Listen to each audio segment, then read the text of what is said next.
Okay, so we will put up the PowerPoint slides in just a few minutes, but Father, why don't you start us with an opening prayer? Okay, and this prayer I thought it would be most appropriate to begin is taken from a prayer in the encyclical, The Gospel of Life by St. John Paul II in 1995.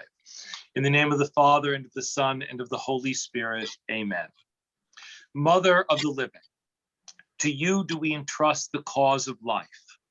Look down, O Mother, upon the vast numbers of babies not allowed to be born, of the poor whose lives are made difficult, of men and women who are victims of brutal violence, of the elderly and the sick, killed by indifference or out of misguided mercy. Grant that all who believe in your Son may proclaim the gospel of life with honesty and love to the people of our time. Obtain for them the grace to accept that gospel as a gift ever new, the joy of celebrating it with gratitude throughout their lives, and the courage to bear witness to it resolutely, in order to build, together with all people of goodwill, the civilization of truth and love, to the praise and glory of God, the creator and lover of life. Amen. In the name of the Father, and of the Son, and of the Holy Spirit. Amen. So before we share the screen for the PowerPoint, I do want to thank everyone for being here, because we're really grateful that we've got 4 organizations represented here. We've got the Rockville Center, Catholic Health, the National Catholic Bioethics Center, and our special guests from Obria. So we are really very excited about this today because it's so important to us. Now, Spence did send out the agenda, which is the first of the slides that we'll have. But before we go to that, because the screen will be altered by the sharing of the slides, we were hoping just to go through and everybody can introduce themselves and their role that they are here today. So I'm Lisa Hunkin, I'm the director of the Office of Human Life, Family, and Bioethics, and kind of leading the meeting right now. So maybe Spence, you want to go next? Oh, unmute yourself, please. Jim Spencer, you all know me as Spence. I'm Senior VP for Mission and Ministry, been with Catholic Health for almost 6 years. I'm Dennis Verzi. I'm the Chief Operating Officer for Catholic Health. Good afternoon, Patrick O'Shaughnessy. I'm the Chief Clinical Officer for Catholic Health. Pleasure to meet you. And I'm Jennifer LaJudas. I'm the Vice President of Women's and Children's Service for Catholic Health. And I'm Sunny Chu, the Chief Administrative Officer for the Catholic Health Physician Partners Medical Group. John Berhaney, I'm Executive Vice President of the National Catholic Bioethics Center and partner of CHS in a lot of endeavors. And Father McCartney. Oh, go ahead. Yes, so I'm Father John McCartney. In the Diocese of Rockville Center, I serve as secretary to the diocesan bishop. I'm also a co-chancellor of the diocese. And on behalf of the bishop's office, I coordinate the Office of Human Life, Family, and Bioethics. Then Kathleen and Mauricio, if you would introduce yourselves, since I think nobody, oh, well, we've had a few meetings before, maybe with Spence, so. I'm Kathleen Eaton Bravo. I'm the CEO and founder of Obria Health Clinics and the Obria Group, 2 separate 501c3s. We can explain that in our process.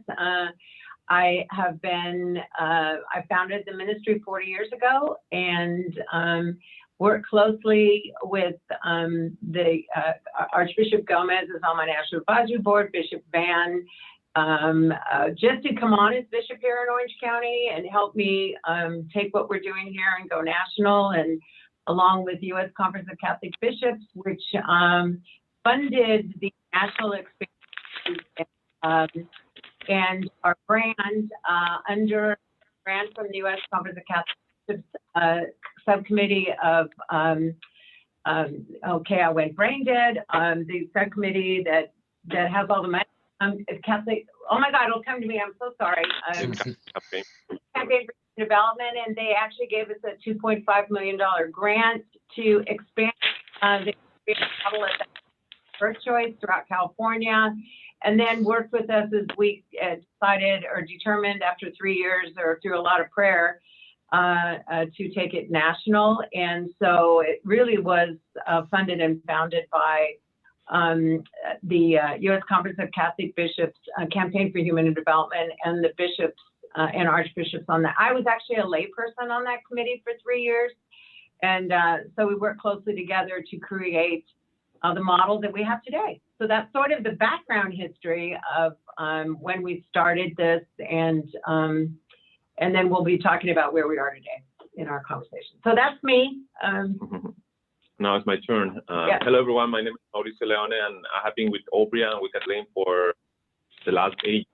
My responsibility is to oversee operations and also manage our fellow.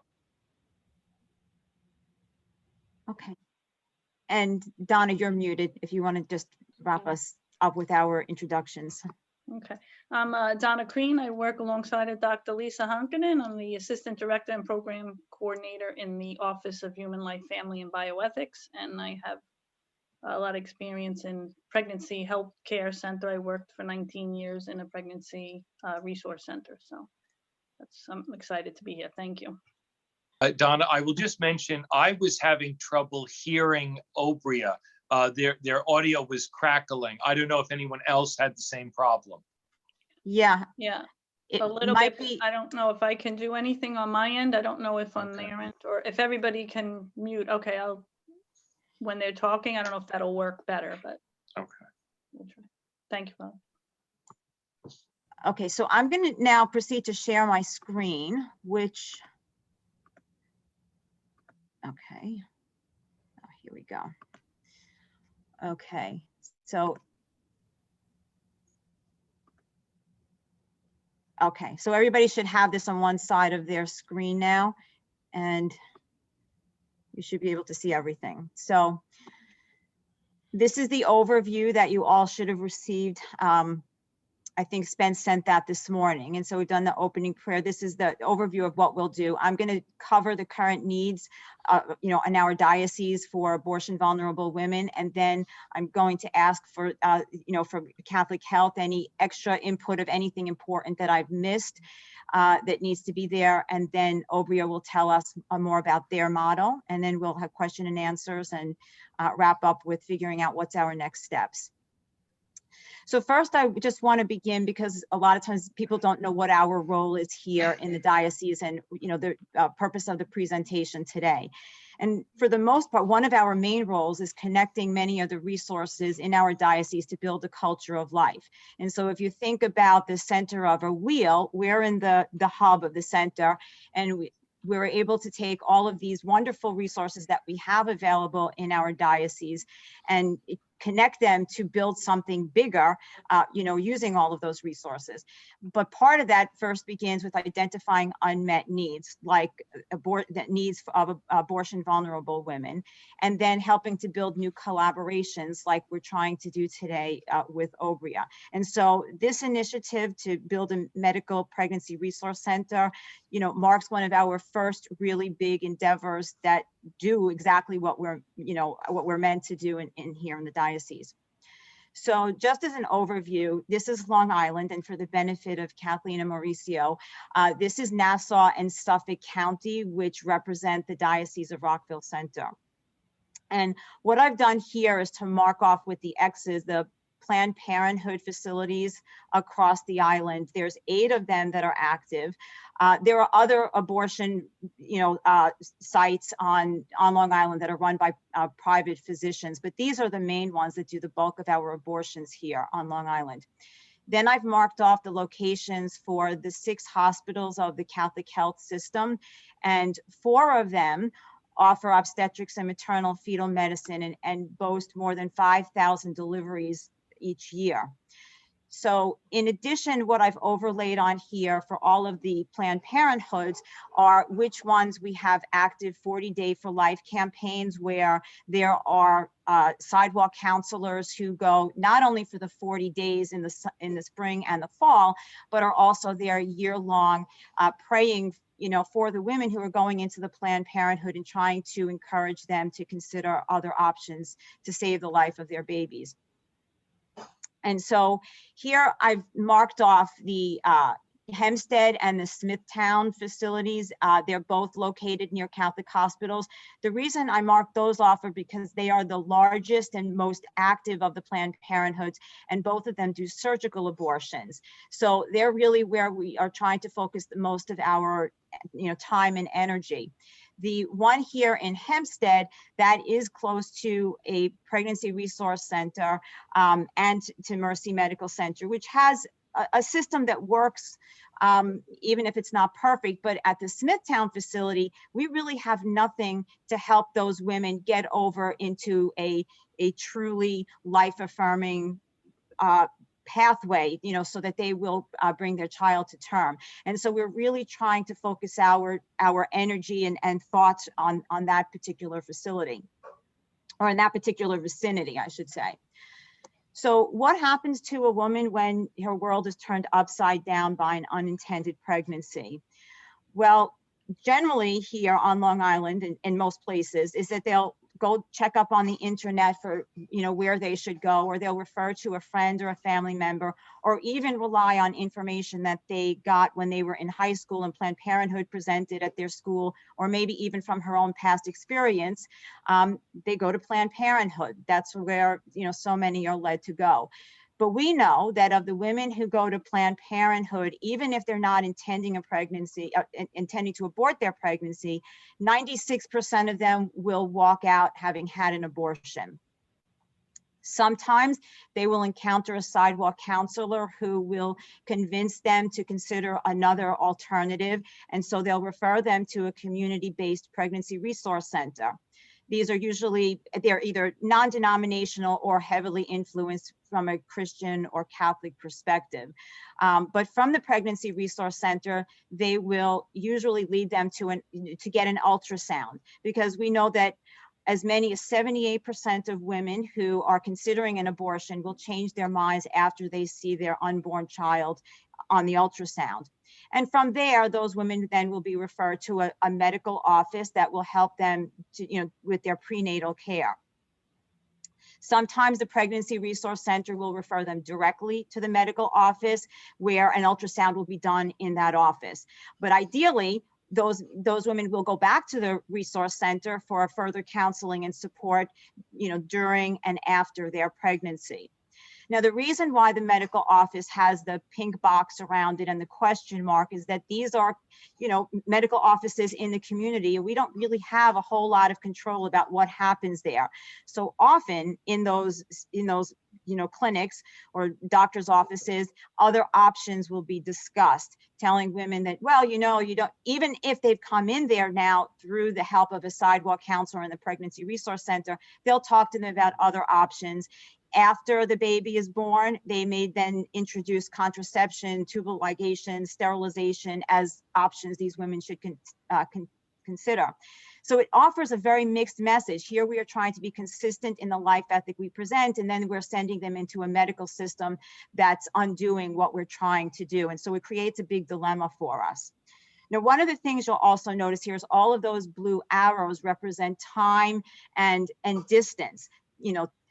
Time meaning a woman may have to wait to go get her ultrasound or wait to get an appointment. There's transportation issues getting from one place to another, because all of these places they're decentralized. It's fragmented care. It's all over the place, and that leads often to much frustration. Here's a woman who took the courage to not go through Planned Parenthood's doors, where she had a quick answer to her problems, maybe not the right answer, but her problems were solved. And we're asking her to do something courageous. So when you put all these obstacles in the way, often she gets so frustrated that she goes back to Planned Parenthood. Not a good idea. So wait a second, what happened to my, uh-oh, something happened to my presentation. Hold on a second, I gotta go back. I don't know why. What's going on here? Sorry, let me try this. Okay, so sorry. So we see a better model as being one that's centralized, comprehensive, and offers compassionate care to these women, that they're not going to feel the push or the pressure to go and have an abortion. And that would be having everything located under one roof. So why do we need this here on Long Island?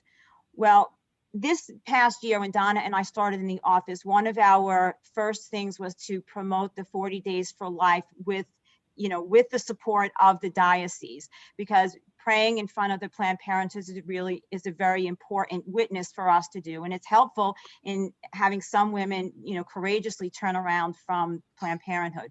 But unfortunately, we were hit by the COVID crisis, and that exposed many of the weaknesses that we have in our system here on Long Island.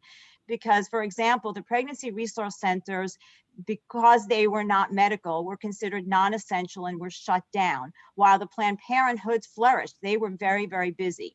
And because many of them raised funds in churches, they also suffered financially and lost many volunteers. And so we realized that we can't really depend on the pregnancy resource centers like we might have in the past.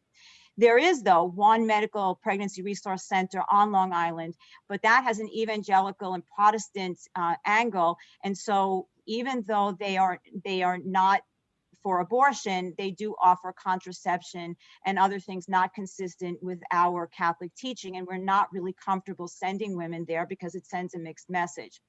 The other thing that's really important, and I think, Kathleen and Mauricio will talk about it, is that women are searching for help online. They're not necessarily coming through Planned Parenthood doors or going to the Pregnancy Resource Center right away.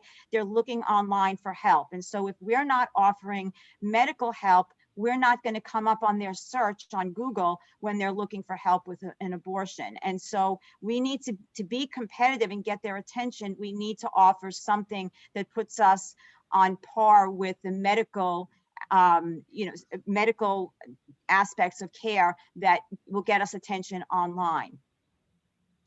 I also want to bring your attention to some important statistics of what's been happening on the landscape of abortion here on Long Island. And it's probably across the whole country, but these are statistics taken from the New York State Department of Health, statistics on abortion here in New York. So if you go back about 20 years, you see that in 1998, we had about 10,000 abortions a year in Nassau and Suffolk counties together. So that's why I have it as Diocese of Rockville Center. That number has gradually come down over the years, but it's leveled off in the past couple of years to about 6,000 or 7,000 abortions every year. But what you'll notice at the same time is that 2 decades ago, everything was a surgical abortion. Now we're having a steady but very significant increase in the number of medical abortions. Those are the ones accomplished through the RU486 pills. These now, for some women, they can actually get them online without even leaving the comfort of their home. They never get off their couch. And so it's changing the landscape about how abortions are being done.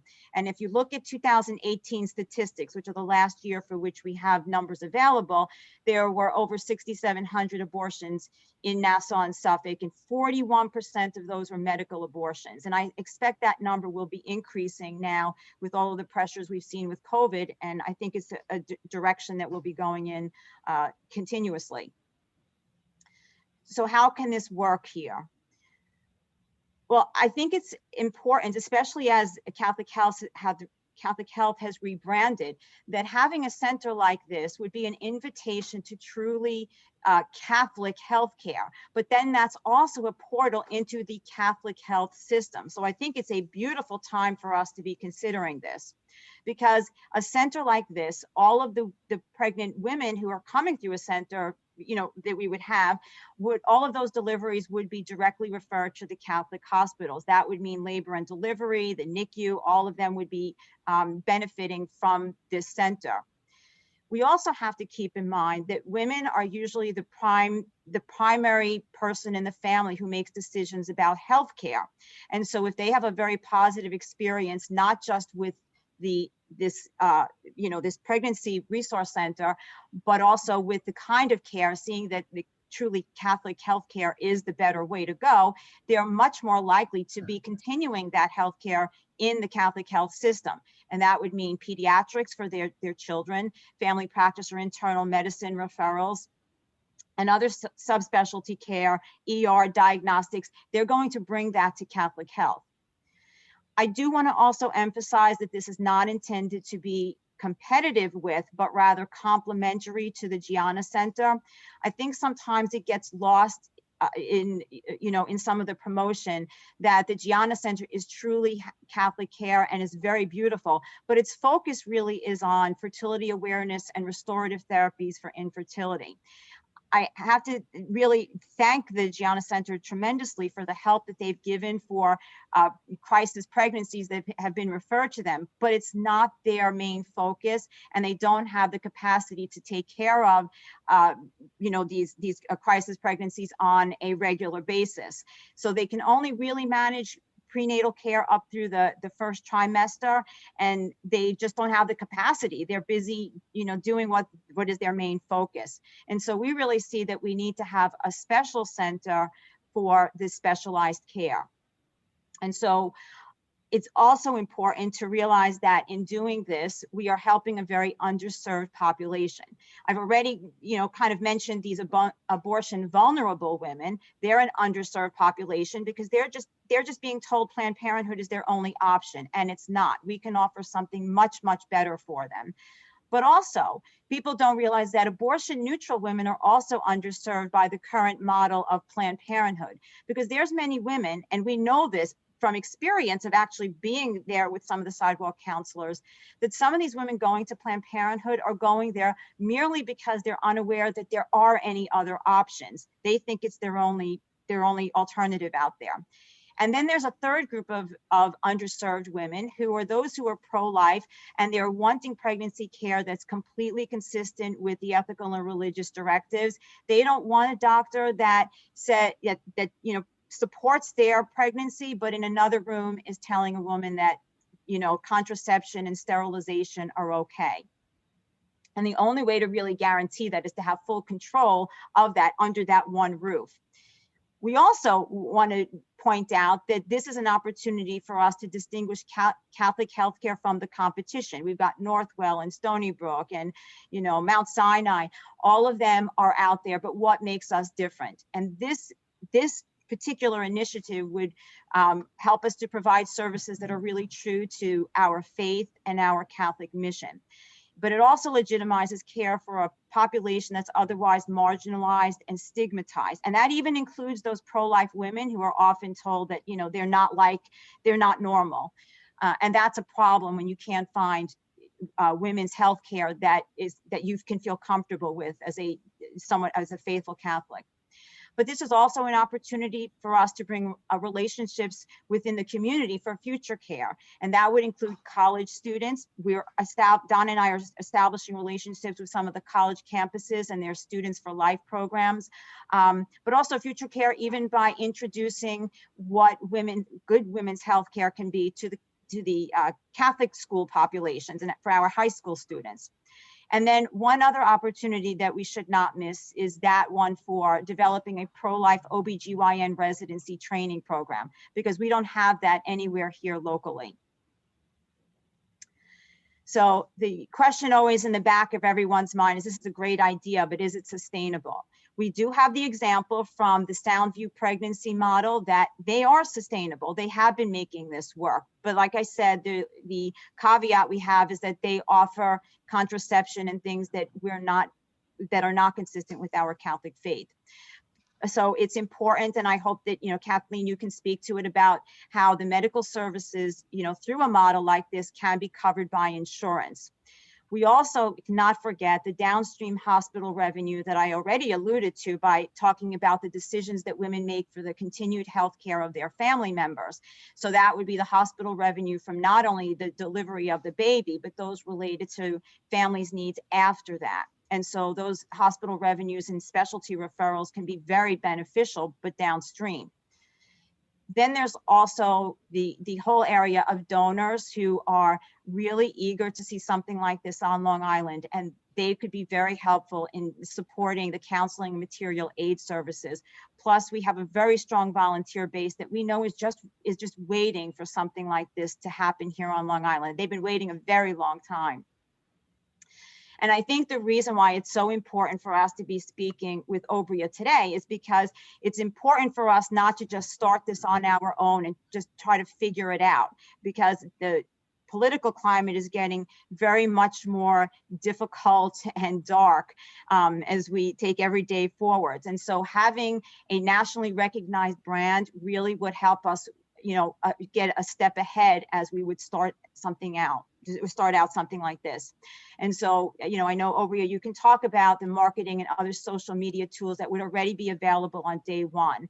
And the other really important part is that having experience from other partners who are on the front lines with us, confronting these radical restrictions to conscience and abortion mandates and contraception mandates that are going to just get heavier for us, it's helpful when you are working with others and, have more heads, being put together to help combat some of these stresses that we're going to have on our efforts to really have Catholic health care for women.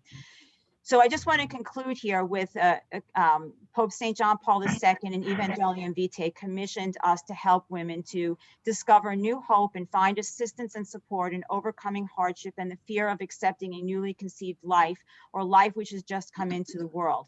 And so I hope that you can see from this that this goal of ours to have a truly comprehensive medical pregnancy resource center is really a way of fulfilling his wish for us to build a civilization of love and life here.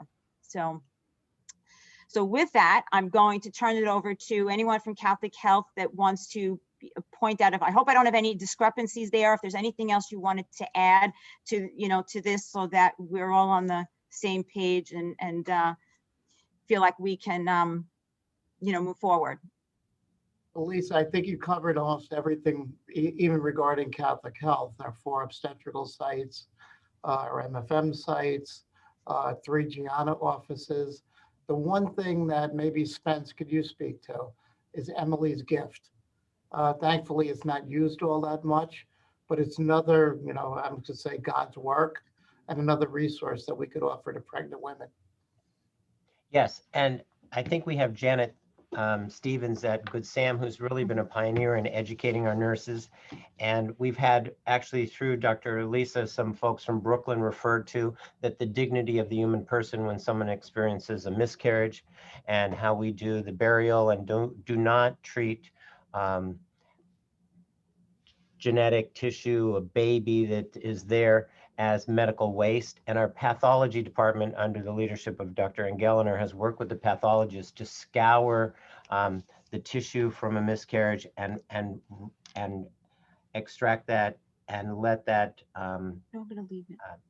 entity be buried with a very, very dignified and closing, experience closing ritual and remembered every year. So folks struggle with this, and I've been witness to somebody who had a miscarriage and 25 years later, they called up and wondered where their baby was born. This is at the same place where Dr. Braheny and I both have at different times worked, and we were able to track that and bring closure and reconciliation that we knew where that baby was buried from 25 years earlier. So I think the Emily's Gift program really is best expressed at Good Sam, but we are working to get that throughout all of our 4 birth centers.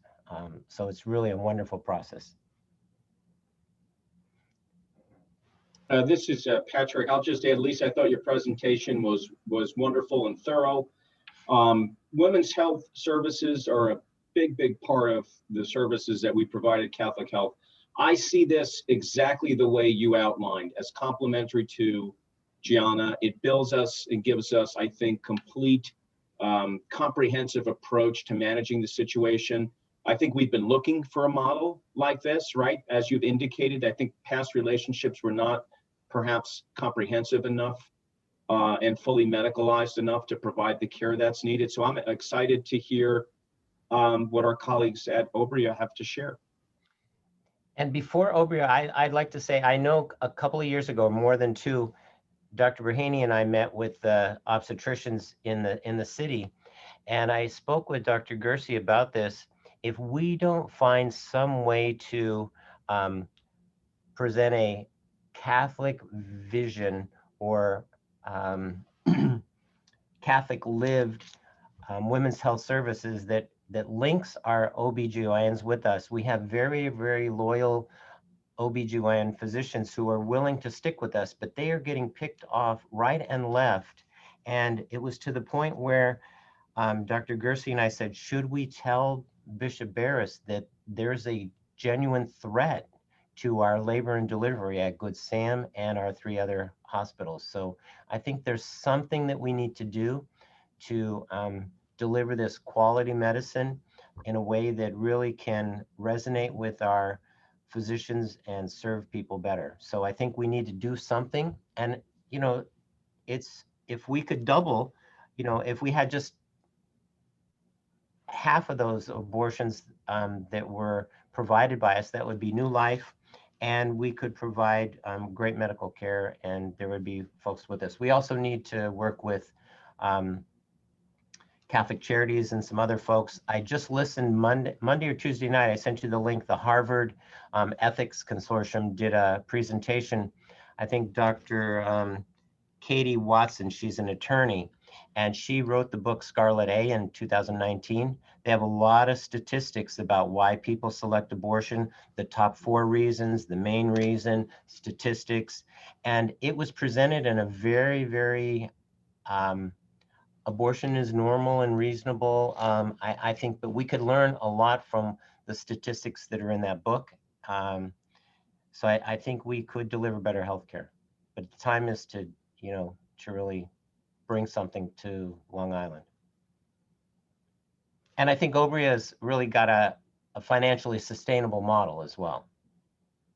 Right. It's also important to note that it's not just it's a medical model, but still provides the pregnancy resources, because many of the women, they're not looking for an abortion, they're just looking for help, and they can't do this alone. And so this is a model that provides them that support during the pregnancy, but then it gives them the medical piece of that, but then it also helps them with the material aid and the counseling, the mentoring, the other life coaching that they need, so that they can have a flourishing life for themselves and for their children, because that's really important. We're the Office of Human Life, Family, and Bioethics, and so it really all goes together. So it's really giving them that full model. Maybe that's why it's a good idea that it was like on our house, you know, the circle, it's a house, because we know that the family is the sanctuary of life, as Pope John Paul II had said. So so it's really that comprehensive idea, not just the medical part. But I think with that, why don't we turn it over then to Kathleen, if you can tell us about Obria. Okay, should I go to the screen sharing? I don't think we need to do that, right? We're okay? Okay. All right. Is that going to be on? Do they see that in front of them or We not? can see you. Oh, you Oh, we can see okay. 'Cause there's a thing, I think if you just do join audio, that'll go down, Mauricio. There, no, then just close that, yeah. Up on the top, the X. Yeah, let me do this. Hold on a minute. Well, we can hear you better now, so that's good. Yeah. So basically, I'm just, when you look at your questions, we'll just go down, but stop me at any time. I mean, I thought about going back. Lisa, your PowerPoint was phenomenal. Would love to have that shared just for, you know, looking at moving forward, because you did an outstanding job. And I'm really excited, because we usually don't get a group as strong and organized and working together, especially with the Catholic health system in the community.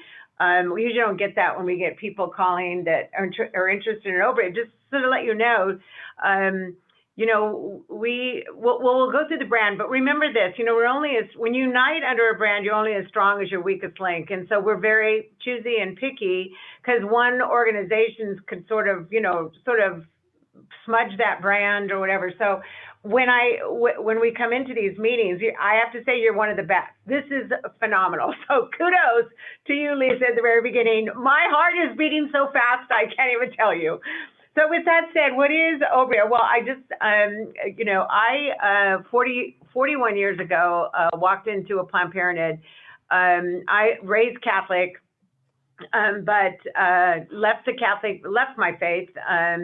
And long story, but it doesn't really matter. But anyway, found myself in an unplanned pregnancy. At the time, I was the first woman out there working for AT&T, running splicing and alignment and outdoor construction, and I got pregnant. I was going through a divorce. I had my 1-year-old son, and found I was pregnant, and I knew I'd lose my job, and so I was out on a job one day, and there was a Planned Parenthood across the street, and went across the street and never even thought about it. I mean, I think back then, 41 years ago, of course, we don't have, I mean, I didn't know, I just knew Planned Parenthood did abortions. I didn't even know what an abortion or what took place. By the grace of God, when I went, I didn't have any meds at all. That Planned Parenthood would give an IV and put you out. And I thought, no, it's no big deal. And the pain was excruciating. It was the most horrible experience. And, you know, a lot of people have told me if I'd been put out and knowing my personality and I'd walked out of there, I'd have gotten back into my car and gone back to the job and probably wouldn't be here today. But so when I went out the back door of that abortion facility, the Planned Parenthood, it actually was the Family Planning Associates where they actually schedule the abortion. They do late-term abortion up to 28 weeks. I was in my first like 30 days. So anyway, my point is that when I walked out the back door, I had a flat tire on my car, and I swear God did that. I mean, it is really the shift that changed me. So I sat on the curb waiting for AAA to come, and that's when with the emotional pain, my physical pain, waiting there by myself, I just said, God, you know, they say you don't stop loving us. I stopped loving you. I don't know where to go from here. I can't promise I'm going to do anything different, but I do feel like if you bring me one woman that I could reach out a hand and tell her what I went through, and she changes her mind, I could forgive myself. And that woman has become now, 40 years later, you know, tens of thousands, I don't know how many, but, and here I am. So I left that job and found out what a pregnancy center was. And so 40 years ago now, I walked into a pregnancy center to find out what it's all about. That pregnancy center was closing in Orange County here in California. And the next thing I know, and they asked me to run it, and I said, no, I'd actually started my own company in the biomedical field, my own for-profit company. And I said, no, I just want to volunteer. I'll be on your board, but I'm not going to run it. And I'd gone to a Curcio weekend about 3 weeks later. And when I came back Sunday night, there was all these boxes on my front porch. And I said to my husband, what are those boxes? And he said, I don't know, they weren't there. And it was actually, there was a taped white envelope, you know, and I opened it up and said, here is everything that is, by that time it was birthright. And said, here is everything that's birthright. I put the 501c3 in your name. I put the bank account in your name. There's $43 in the bank account. We have 2 volunteers left. Good luck. I'm moving to St. Louis. And that literally was how God brought me into the pro-life movement. If that hadn't happened, I don't know if I'd be here today. But anyway, I took over that pregnancy center here in Orange County. I grew it to 5 as I was running my for-profit in the biomedical field at the same time. And then one day, God just hit me and said, look, I'm a businesswoman. I own my own company. And when you own your own company, you look at your competitors. How are you going to succeed by you're starting it here and you have all these big, huge, biomedical marketing companies, and I'm working out of my dining room. And it was one of those moments that I realized that as I was learning to run a for-profit company in this very competitive field, I looked at the pregnancy centers I had and realized there's 3,000 pregnancy centers around the country, all individual, all with different names. And usually the Catholics were on one side of town and the evangelicals were on the other side of town. And we kind of, don't take this wrong, I've been in this a long time, but at that point, even, up to in some cases, we tend to eat our own. I mean, it was like everybody was competing and afraid, not so much that they were going to not serve the woman, but lose their donors. And it was sort of, I don't know if you know Chuck Donovan at the Charlotte Lozier Institute and Marjorie Dannenfelser, 2 really strong Catholics in DC, working with the SBA list, and on my advisor board. But I went to them and we became really close. And Marjorie asked me to come out to this big event in DC. And it was this statement, and why I'm sharing it, that really affirmed that I needed to do a huge shift. And so I had told Marjorie and Chuck, and we were doing research. I told Chuck, I want, first of all, millennials, at the time they weren't millennials, whatever they were, but women, people are drawn to brands. Everything that millennials buy today is a brand, everything. And when you have 3,000 pregnancy centers with different names, and there's no brand, and so it's very difficult to find them. Number two, as you shared, 96% of millennials get their healthcare online. That's their first point of contact. It's 98% in Europe, and we caught up to that pretty quickly in the United States. About 60%, I think it's higher, but I haven't looked at the numbers, have shifted from surgical abortion to chemical abortion, of course. They can access it on my phone. This is the abortion clinic of today, everybody. It's this. It's not the brick and mortar. It is her phone. And so she goes online. There's 86 illegal sites, according to Charlotte Lozier's Institute and their research, dispensing the abortion pill from Europe on the girl's phone, and they don't even realize they're talking to someone in Europe. 86 illegal sites, not controlled by some of the laws we have, restrictive laws here in the United States, and we can't shut them down. So when you add 86 illegal sites and you add all Planned Parenthood sites and the private practitioners that are doing abortion sites, you kind of see where I'm going, and they're all on telemedicine. That's where the women are. That's where they are. And so in 2000, what year? About 3 years ago, I had met with a donor down in San Diego, a strong Catholic man. He was 86 years old, and said he'd been in the pro-life movement, and he wanted to know why I didn't have a telemedicine app. I didn't even know what that was. Did research and found out that Planned Parenthood had three: Planned Parenthood Direct, which dispenses the abortion pill; Planned Parenthood Care, which ships them their STI test at home, where they send it back, and then they bring them in for, if they need a prescription. And then the third one now is Spot On, and it's their fertility app. So they realized their contraceptive numbers started dropping 3 years ago. And they also saw the rise in fertility apps, so they created their own. They don't want to lose those patients. They put $22 million into that app. So I'm talking to you because this is where Planned Parenthood is, this is where the women are, and this is where we need to be. Our first app was launched 3 years ago. It's called Obria Direct, to match their Planned Parenthood Direct, and it really hits on abortion pill reversal. Have you taken the pill? Are you looking, it really reaches out to that first mindset, which is now about, at the time it was about 40 to 50%. Now it's up into the 80%, 80, 85. It'll be 95%, give it another year.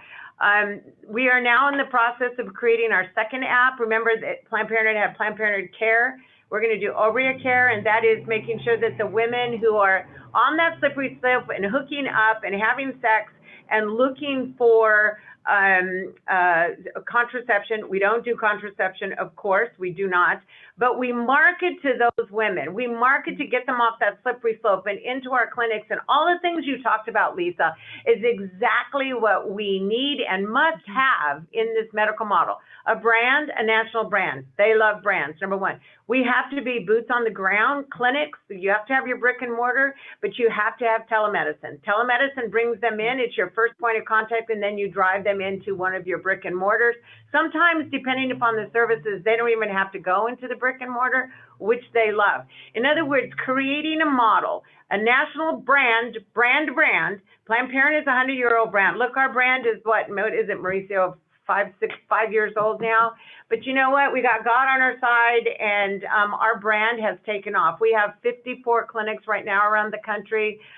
some of them just telemedicine, and they're actually the telemedicine app, the Obria app, then sends them into the Catholic Health Centers or into those private OBGYNs that we know stand and walk in where we're in the space that we're at. So sometimes it's just a telemedicine app. We have a group in Virginia, for example, that has 5. They don't have a brick and mortar. They have 5 mobile clinics, but they want to go up on our telemedicine app to drive those girls where those mobile clinics are. It's not the best model, but they've been there a long time, and they have a face and they have a brand, and it's going to work. So in other words, with telemedicine, there's so many ways that we can take this brand and get it into places and communities that we've never been able to do before. Now, what we do more health services than Planned Parenthood. So basically, just as a list, like, what we do, of course, pregnancy test and ultrasound. We do STI testing and treatment. And I just don't mean the two, for lack, sorry, man, but the pee on the stick ones. You just pee on a stick and then you take it. But problem is that pregnancy centers do those, and they don't treat. Well, we did that. I made that mistake. So we said, well, come in and we do these, and you pee on a stick and it's positive. And so then we would refer them out. And you know what? Millennials, these women don't want to leave. They've now met your nurse practitioner. They don't want to don't give me the name of an OBGYN in a card, because I'm not going there. They're going to go, they are creatures of habit. If you give them a card and say, go see this OBGYN, he will see, we'll let him know you're coming, but they're not going to do it. They're going to walk out the door and they're going to go to Planned Parenthood. If you took my test here, so guess what happens? They take a test, we say it's positive, and we want to send you to this doctor. They're going to go out the door, go to Planned Parenthood, and Planned Parenthood says, we're sorry, we don't accept Obria's tests. So you have to retest and you have to pay for it. And so you see where this cycle goes, and then they get angry, and then they call back to us and call us all kinds of names. So bottom line is, if we're going to do this under a brand and do comprehensive care, that first point of contact, that first clinic that Planned Parenthood is on the ground. They are not in high-rise buildings. They park their car, they walk in the door. And so Obria medical clinics are on the ground, boots on the ground. They walk through the door, and our services are, yes, pregnancy test, ultrasound, prenatal care up to delivery. We do prenatal care with our OBGYN. He comes into our clinic. We have 2 now that come in part-time. Both of them do 8 hours a week, and they can do their prenatal care unless there's issues, and then we can forward them to the healthcare. But then our OBGYN delivers at St. Joseph's. All of them, these 2 so all of our babies are born at St. Joseph's Health System. And during that time, we have a Dr. Annie Ima, who's certified in FEM. So when they come in, they also are at the same time learning about their fertility education. You know that. In other words, we are a comprehensive care from the beginning of reaching them right here. And by the way, this is integrated to our website, so she doesn't know it. So when she's searching here, it's integrated through our website. She goes right on here, she fills out her application, her patient, we get it, we call her, we follow up. And so basically, it is a national trademarked, we own the name. People say, what does Obria mean? It doesn't mean anything. What does Nike mean? What is, all these one word brands that millennials buy? It's a word that nobody could own or use. It stands alone, and we've defined it, as a safe place to come, sort of a feeling like you're coming home, because you're going to see your providers in that clinic, your OBGYN, your nurse practitioners, your nurses, and your medical assistants. That team will always be there waiting for you to serve you for all of your women's health care. We want to make sure that no woman has to go into a Planned Parenthood or an abortion clinic to get her pap smears or her women's health care, because the minute we do that, we've lost them. So it has to be a total holistic type of approach to say, we are truly an alternate clinic to Planned Parenthood, offering more services than they do, and being there for them. As when we're not, our clinic isn't open, she can still access those nurses through our telemedicine app 24/7. You know that the highest rate of searches for abortion, especially the abortion pill, is Sunday afternoon. And people don't know that. If I ask people, they say Saturday, they say this, it's Sunday afternoon. And that shocked me when we got the research from Charlotte Lozier. So when you talk about what we are and why we did this, I did this because I have my son in heaven. His name is Tobias, Toby. I had maternity homes called Toby's House. I had a thrift store to support this called Toby's Thrift and Gift. He is part of my mission and ministry. I have 3 other boys, sons that know they have a brother in heaven. And I've given my life to it. I'm actually going to be retiring in June, but I'm here until then, and we have a great team filling in behind me.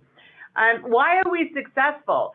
Well, for some of the reasons, Lisa, you talked about, and that's sustainability. How do we sustain ourselves? Because it's really expensive to hire OBGYNs and nurse practitioners and nurses and coming into this clinic, and then partner with the Catholic Health, St. Joseph's, and partner with our pro-life OBGYNs out there that we can refer them to for continuum of care.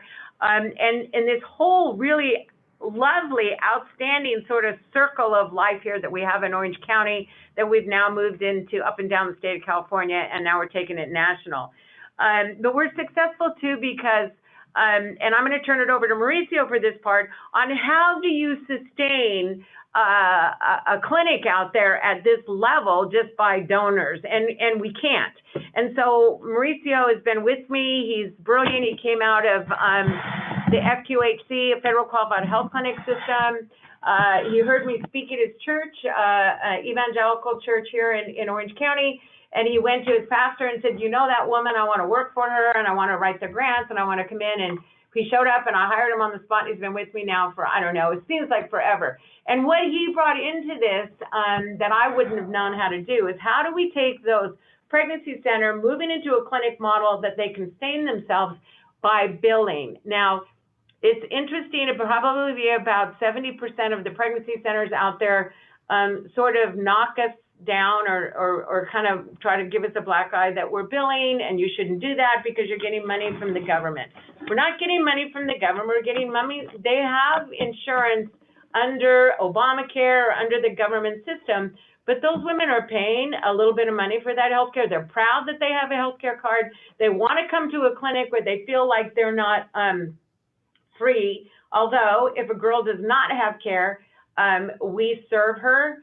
But we cannot market as a free clinic because, of course, we do take insurance from their whatever, through in here it's called CalOptima or some of the other ones here in California. So we take that billing, and I'm going to turn it over to Mauricio, and I want him to just quickly tell you how does that work and how does that sustain approximately 80% of the cost of these clinics. So he's the expert, so you can ask him.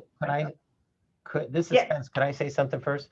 I've Sure. heard Mauricio's presentation, and I think the template that they have, I think is a way to address these freestanding clinics that basically are unsustainable. So I think Dennis and Sunny, you might be interested in the comprehensiveness of this and the way to make this a break-even endeavor that gets this message out and serves people. So I think Mauricio's, what he's about to say, I think adds to making this model successful versus you open up a freestanding clinic and in 9 months, a year and a half, you close it because it's not sustainable. So I think you've perfected this model to the point where you do analysis to see where's the best place to locate this, what kind of providers you need, what staffing ratios and mix of patients you have or staff you have. And I think you just have to, I think, listen to this and then figure out what's our response and how could we do this? Because I think it really, you could really teach us some things. Yeah, thank you. And I know some people might have to go because we're right at the hour, but this is really important. This is really important. Yes, so I'm gonna do it very quickly and then. And I agree with Kathleen and with Lisa's presentation. I mean, it was a very good presentation and detail and very akin to what we're doing here at Obria. And what I want to say is that, yes, so if you join Obria or if you are interested in Obria Small, what we can provide to you is our our business model, and we can teach you what is the best ratio for you to be able to sustain yourself. And we will also provide you support with diversifying your funding sources, because one of the things that we have learned is that pregnancy resource centers are free, but they don't provide many services. They are not competitive in the marketplace. And if you want to be competitive and proactive and being able to serve all of this population, abortion-minded and abortion-vulnerable, you need to be able to provide more services, a full scope of medical services. And to do that, you need to hire medical professionals, physicians, OBGYNs, nurse practitioners, and registered nurses to be able to provide the support that patients are looking to get. So yes, so we usually recommend diversifying your income sources. We ask you to, or we provide support with grants. We get grants here in Southern California and in the entire state of California. We were able to secure Title X funding for family planning services. We also get Title V sexual risk avoidance education that we have incorporated in our clinical services. So we do grants, we do donations, and we highly recommend that you also get contracts with health insurance companies, specifically with Medicaid. Here in California, we have pregnancy Medicaid or emergency Medicaid, which is specifically intended to support, to provide insurance coverage to women who are having a pregnancy, who are dealing with a pregnancy. So there is no reason why you should leave that funding on the table. So we decided to go after it, and we were able to get a contract with Medicaid, and we are now able to bill health insurance companies, Medicaid HMOs, and Medicaid insurance companies here in California. And we can also provide support with that to you if you're interested in Obria. We have a set of CPT codes and diagnosis codes that you can use to maximize your returns or your billing. And also, we have companies that we work with. We have different vendors that know what we do and understand our processes, so we can easily share with you all that knowledge. So you can set up your clinic over there in minimal time, and also we can provide support along the way. We can teach you how to do the billing for these services. We can teach you how to do the billing for sexual risk avoidance education. We can teach you, or we can help you with grants to secure grants with family foundations and the federal government, and we can provide a lot of support to you. And yeah, so we're willing to help you along the way. I'd like to add real quickly in there, just so you know, the federal grants we got were under President Trump and protected by his Protect Life ruling that, of course, went to, we challenged it, Beckett Fund. The government came after us and said, you know, we don't qualify for Title X. And I said, yes, we do. Under the Protect Life rule, you do not have to dispense contraception, refer for abortion. You have to be a comprehensive women's healthcare clinic. You have to be billing. You have to show you're sustainable. The fact that we were a national brand helped that. But basically, under the Protect Life rule, if we have fertility education, medical management, the services we provide to our patients, and the information we give on sexual risk avoidance education, and also the services we provide to get those women off that slippery slope and teach them, so on and so forth. So we qualified. Sadly, I was at the White House, and the Vice President and Trump's team were there and said, you know, President Trump did the Protect Life rule to open it up to the Catholic Church, and sadly, nobody stepped into it. We weren't going to take Title X because I knew that people didn't understand under the Protect Life rule, and they were going to think that Kathleen's lost her mind, and Title X requires contraceptive and abortion referral. And so we were trying to push it out. You know, it's not, look at the Protect Life rule. We send out information. It kind of calmed down. I think there's some people out there that still think they don't understand it, but we have not dispensed one pill or one IUD.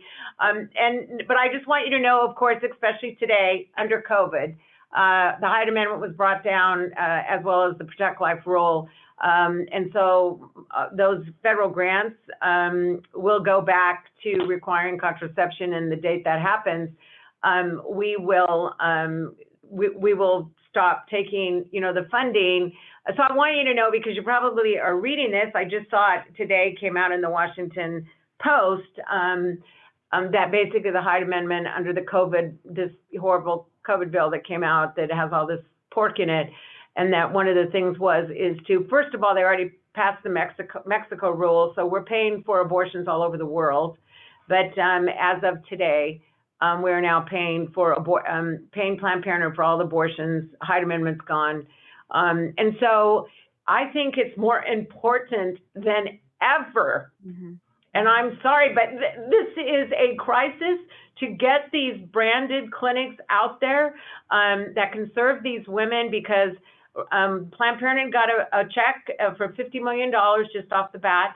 And so we have, I believe with all my heart that God put this on my heart to do this.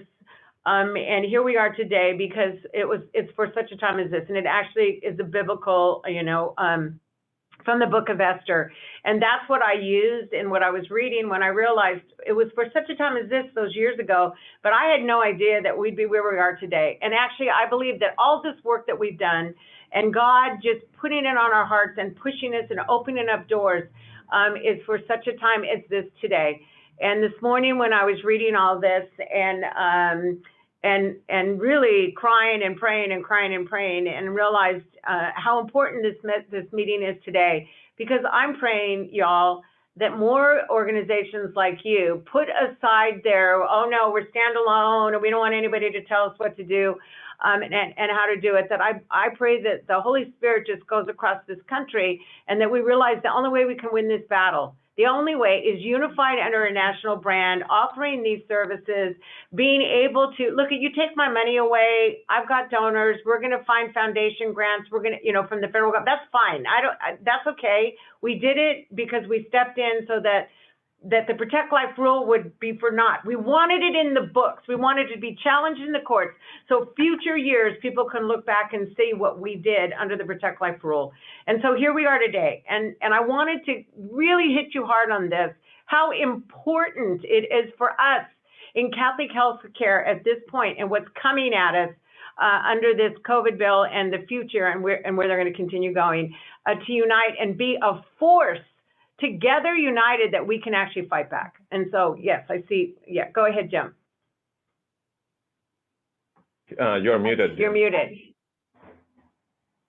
Dr. Lisa sent out the Obria model, kind of a white paper, and I think we need to get together and digest that and really understand. And we have some good locations on Long Island that we could figure out where to open one of these, and whether we do it under an Obria name or a Catholic Health name, I think, but I like the template you have and the national support and recognition and the coaching.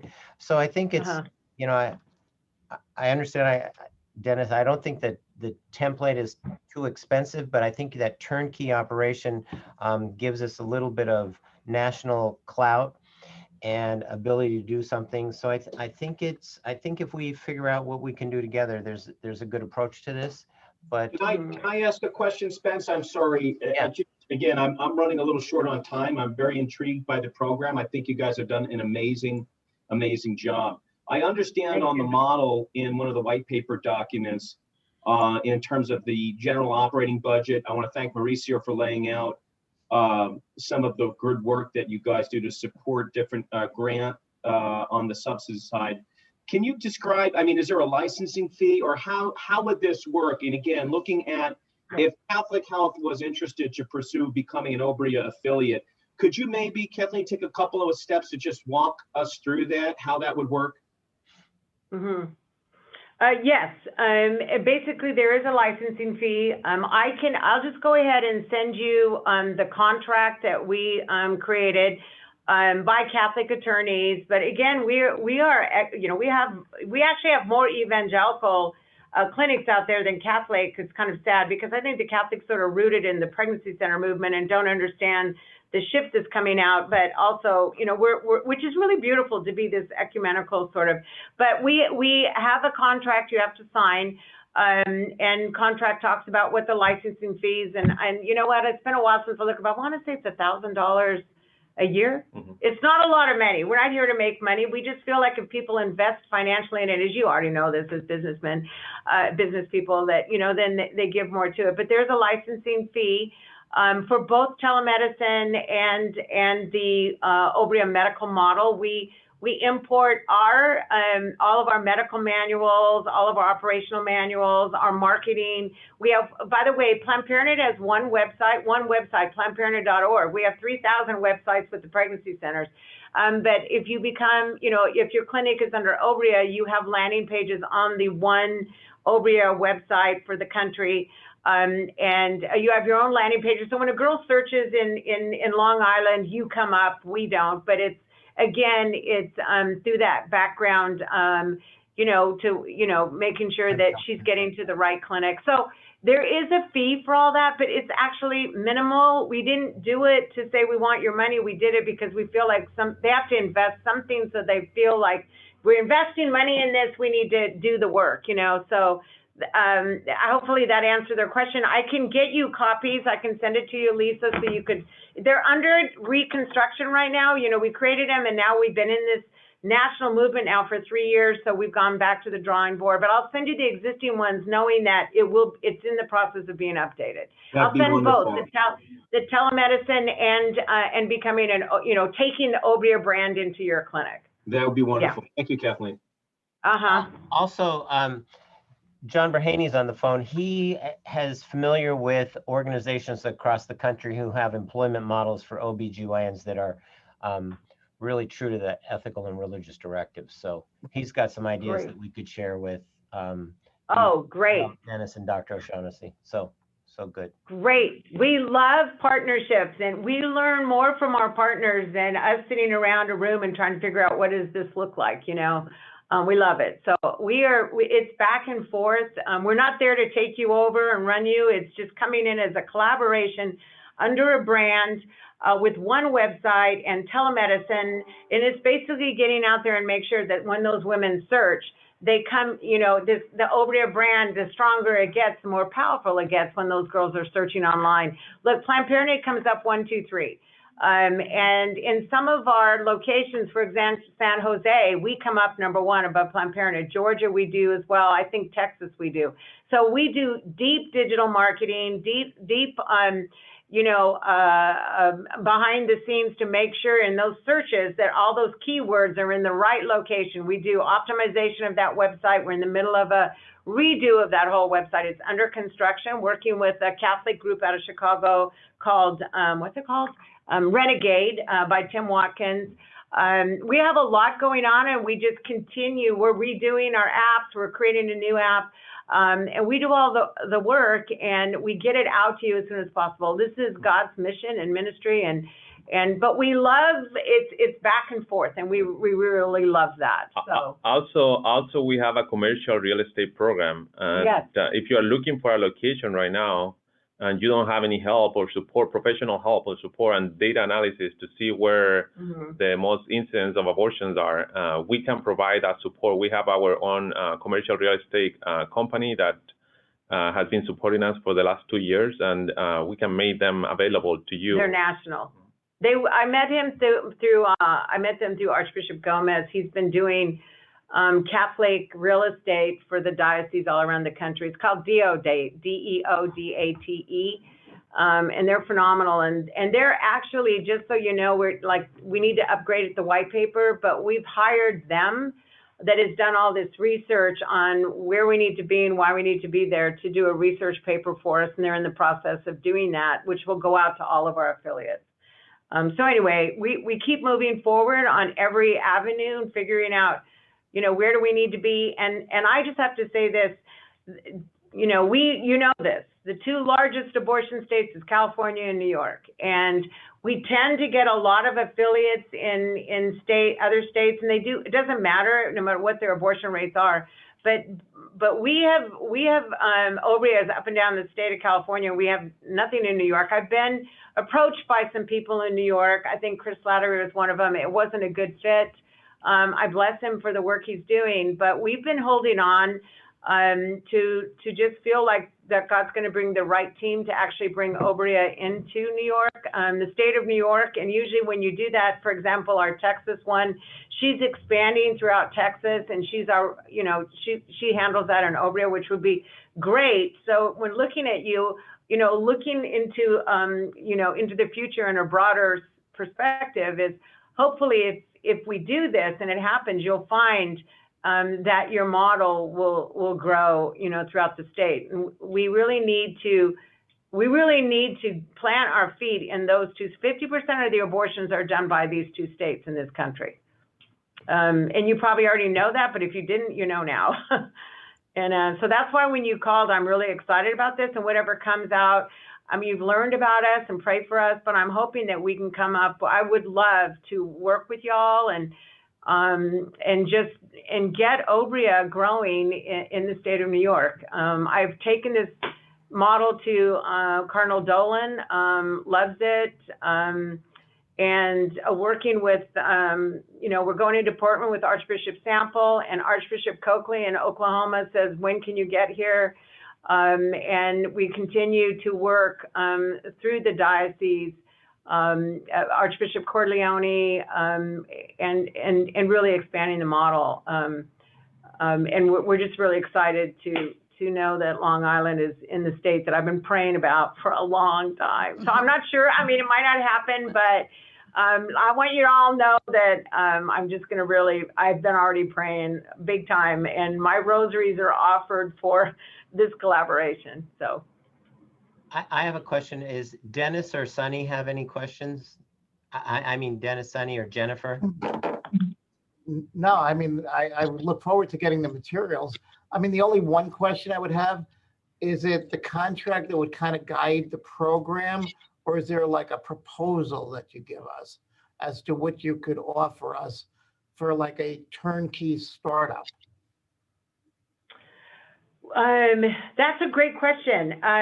We give you the contract, but we also have we send the white paper, which you already have, but we could actually, Mauricio, because we're redoing it all and we're in this process. So thank you for the question in the research. And so I don't know if it's a proposal, but it's definitely what is the actual structure? How does it work? And what goes back and forth? How do we work with you, and how do you work under this model? So part of that proposal, I would say, is in the contract. Wouldn't you agree? Yeah. Yes, and after you sign the agreement, then we make all of our templates available for you. Yeah. We give you the sliding fee scale, which is already created. You would just need to update it to match what is required over there in New York City or in New York. Then we will provide to you our policies and procedure manual that is like 400 pages ready for you to implement. You just need to update it to make sure that it matches New York regulations. We also have accreditation materials or templates that are ready and ready to deploy. We can make them available for you, and marketing materials and marketing support that also we can make them immediately available to you right after you sign the agreement. So we have everything already created for you to use. So if you send that to us, Dennis and Dr. O'Shaughnessy need to get off the phone, but if you send that to Dr. Lisa, I think we'll follow up and we'll digest things, make another presentation. We'll run it by John at the NCBC to make sure we're all good. And then we'll do another presentation with Dennis and Jennifer. Spencer, you're going to coordinate getting the materials and distributing it from a Catholic Health perspective? Yes, I'll get the materials. Kathleen, you'll send them to me, and then I will get them to Spence. I mean, I can give them to everybody on the meeting, but if there's other people, Spence, then you can get it to the next level. Yeah, we can do that internally, Lisa. Yes, yeah. So as long as I get them, then, Spence, then you can, I think that's the plan. Thank you very much. I have to sign off. I apologize. No, thank you, everyone, for being here. Bye. Thank you. Bye-bye. Thank you. Okay. Bye. All right. God bless you all. God bless. if anybody wants to put their gallery view, then we could, you know, I don't know if you're on speaker view because I took off the spotlight thing. Oh, did they go? Kathleen, did she go? Yeah, they left, I think so. Oh, So Oh, next okay. steps, I think you'll gather that, Lisa. And Yes, then yeah. I